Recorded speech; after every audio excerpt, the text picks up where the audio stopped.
Hoje, a gente vai mergulhar em uma das narrativas mais impactantes da tradição ocidental, uma verdadeira saga de família que se desenrola lá nos capítulos 22 a 30 do livro de Gênesis. É uma jornada em tanto que fala sobre fé, sobre rivalidade e, acima de tudo, sobre o peso de um legado divino. Olha só, no centro de tudo isso existe uma promessa monumental, a promessa de ter uma descendência tão numerosa quanto as estrelas no céu e de uma terra para todo esse povo. Então não estamos falando de uma herança qualquer, né? É um pacto que vai moldar o destino de nações inteiras. E aí é que está o grande ponto. Como é que essa promessa sobrevive? A jornada para que ela se cumpra é cheia de provações, de testes que levam a lealdade e a fé humanas ao limite.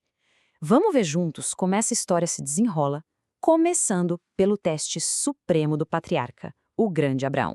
Então vamos lá, para a prova de Abraão, um teste final de lealdade. A nossa saga começa com um teste de lealdade que, sinceramente, é quase impossível de conceber. Abraão, já um homem idoso, com seu tão esperado filho, Isaque, finalmente ao seu lado, recebe uma ordem divina que desafia toda a lógica, todo o amor de um pai. A ordem é essa, direta, sem rodeios e devastadora. Toda a promessa de uma grande nação passava por Isaque. E agora, Abraão é instruído a sacrificá-lo.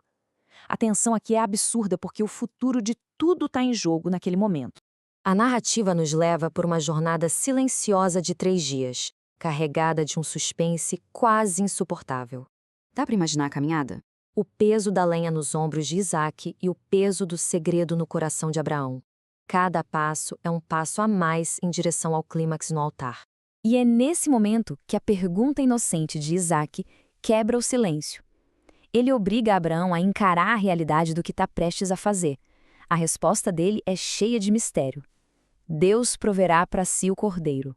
E bem ali, no instante exato em que Abraão levanta o cutelo, uma voz do céu o impede. A prova tinha chegado ao fim. Isaque é poupado e um carneiro, que estava preso num arbusto, se torna a oferta. A lealdade de Abraão foi testada ao extremo e a promessa é reafirmada com ainda mais força. Bom, com a promessa segura, o próximo passo crucial é garantir que ela continue. Isaque precisa de uma esposa, mas olha, não podia ser qualquer uma. Ela tinha que vir da parentela de Abraão para manter a pureza da linhagem. Essa missão super importante é confiada ao servo mais antigo de Abraão, e o plano dele é muito específico, depende de um sinal bem claro. Ele não está procurando só beleza ou riqueza, mas um sinal de caráter, de generosidade, de boa vontade. E então, Rebeca aparece. É incrível porque o servo mal tinha terminado a sua oração e ela chega ao poço. E sem nem hesitar, ela não só dá água para ele, como se oferece para tirar água para os 10 camelos. O sinal se cumpriu perfeitamente. Rebeca concorda em partir na mesma hora, e quando ela encontra Isaque no campo, a conexão é imediata. Ele a leva para a tenda de sua falecida mãe, Sara, e a ama. A linhagem estava segura. A segunda geração da promessa estava começando. Com a linhagem assegurada, a próxima geração nasce, mas já com um conflito que parecia predestinado. Antes mesmo de virem ao mundo, os filhos gêmeos de Isaque e Rebeca, Jacó e Esaú, já brigavam dentro do ventre. Era um sinal da rivalidade que definiria a vida dos dois. Os dois não podiam ser mais diferentes. Esaú, o primogênito, era um homem de ação, o caçador forte e robusto, o queridinho do pai, Isaque. Já Jacó era o oposto, quieto, caseiro e o favorito da mãe, Rebeca. Essa divisão de favoritismo dentro de casa, claro, só colocou mais lenha na fogueira da rivalidade. Para a gente entender o que está em jogo, é preciso entender o que era a tal da primogenitura. Não era só sobre herdar mais bens, não. Era sobre a autoridade espiritual, a liderança de todo o clã. Era o direito de carregar aquela promessa divina feita a Abraão. E é aqui que vemos a primeira cartada de Jacó. Esaú volta do campo, exausto, morrendo de fome, e implora por um prato daquele guisado vermelho que Jacó tinha preparado. Num momento de fraqueza, de impulso, ele despreza o próprio futuro e vende a primogenitura por uma refeição. A venda da primogenitura foi só o começo, o ato principal de engano. O golpe de mestre vem anos depois. Isaque já está velho, cego e pronto para passar adiante a bênção patriarcal, que era a confirmação espiritual da primogenitura. Rebeca, que escutou o pedido de Isaque a Esaú, arquiteta um plano super ousado. Ela usa todos os sentidos enfraquecidos do marido contra ele. Ela recria a refeição, pega o cheiro das roupas de Esaú e, o mais importante, recria a sensação dos braços peludos do filho mais velho. Esse momento aqui é crucial, pura atenção. Isaque suspeita. Ele reconhece a voz de Jacó, mas o engano que Rebeca preparou para o tato e para o olfato acaba sendo mais forte. O toque das peles de cabrito e o cheiro das roupas de Esaú foram mais convincentes do que a voz que ele ouviu. E assim, enganado, Isaque dá a Jacó a bênção que não lhe pertencia.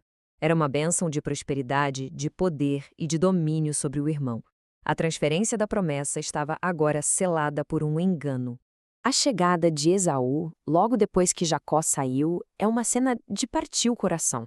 A descoberta da traição leva a um choro de angústia profunda. Ele percebe que foi enganado 2 vezes e que perdeu tudo. E a dor dele se transforma em ódio. Ele jura que vai matar Jacó. Para salvar a própria vida, Jacó precisa fugir. Rebeca o manda para a terra da família dela, em Harã, com a desculpa de que ele iria encontrar uma esposa. E assim ele parte, como um fugitivo, sozinho e com um futuro totalmente incerto pela frente. É nesse ponto de vulnerabilidade total que Jacó vive uma experiência que transforma tudo. Sozinho, no meio do nada, ele sonha com uma escada que conecta a terra e o céu. E lá no topo, Deus fala diretamente com ele, confirmando que a promessa de Abraão e de Isaque agora era dele. O ponto crucial é esse. O que foi obtido por engano na terra é ratificado do céu. Depois dessa confirmação divina, Jacó continua a sua jornada. Ele chega em Harã e, assim como aconteceu com um servo de seu avô, o destino dele muda completamente ao lado de um poço.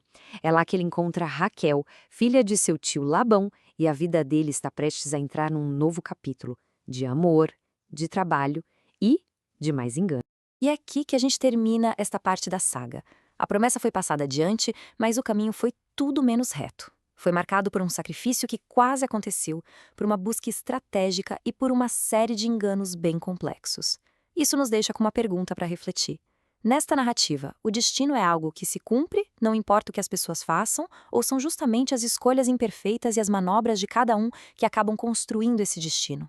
A história continua.